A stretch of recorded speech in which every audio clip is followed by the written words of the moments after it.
get that question very commonly, a couple dozen letters a night. What can I do? There is no formula. There are a lot of things you can do. There's two good reasons why the species may not survive very long. So again, you got some Martian looking at what's going on here. They wouldn't put high odds on the survival of the species. One of those is nuclear weapons. I mean, there could be a nuclear war almost any time. In fact, it's kind of like a miracle that we survived since Nagasaki without a nuclear war. It's come awfully close many times. I won't run through the record, but much too many for any rational person to expect. And it continues. So take, say, Obama the other day. Obama made a nice speech about reducing nuclear weapons. Okay, that's good. In the same speech, he said we're going to go ahead with the so-called missile defense programs in Czechoslovakia and Poland. All right, that increases the threat of nuclear war for obvious reasons. Everyone on all sides is aware that so-called missile defense is a first strike weapon. It's the only thing it could conceivably do, if it were ever to work, is to stop a deterrent strike, never stop a first strike. So it could conceivably stop a deterrent if it ever worked, which it doesn't. Now the Russians understand that as well as the Americans. In fact, if they don't understand it, they can read it in American strategic analysis journals, where they can read a detailed explanation of why the missile defense system is a potential threat to the Soviet deterrent. Okay, if there's a threat to the Soviet deterrent, what they're going to do is build up offensive military capacity to get around it, which is exactly what they're doing, of course. That increases the threat of nuclear war, of maybe by accident. If you have systems on high alert, that they come really close to accidents very frequently, maybe stopped by human intervention in the last 2 minutes or something. So we're consciously increasing the threat of nuclear war. And there are many other cases. Now let's take a major case. We just had the NATO summit, okay? Think about NATO for a minute. Somebody wanted some other topics to work on. Take NATO. Why does NATO exist? Okay. Now, during the Cold War, there was a kind of a rationale. I mean, you could believe it or not, but it had a rationale that wasn't total imbecility. It was supposed to be there to protect ourselves from a Russian attack. Was there a possibility of a Russian attack? Probably not, but at least there's some kind of a credible rationale. Well, after the Soviet Union disappeared, what's the rationale? I mean, there isn't any. And take a look at what happened. I mean, as the Soviet Union collapsed, Gorbachev, Russian premier, made an astonishing concession to the United States.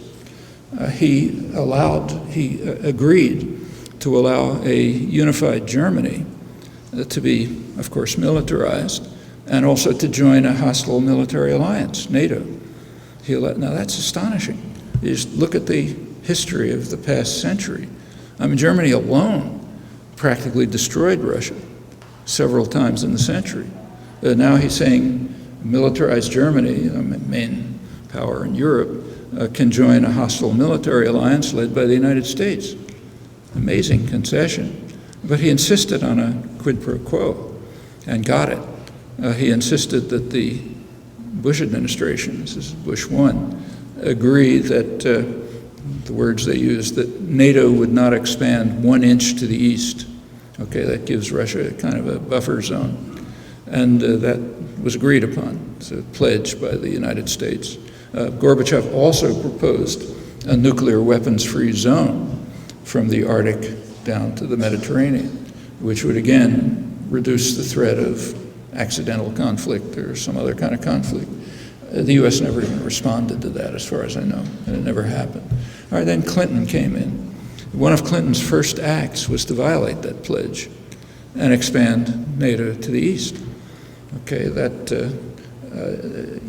the Clinton administration, people like Stroop Talbot say that, who was in charge of Eastern Europe, say, well, we had to do that to get the Eastern European states to join the European Union.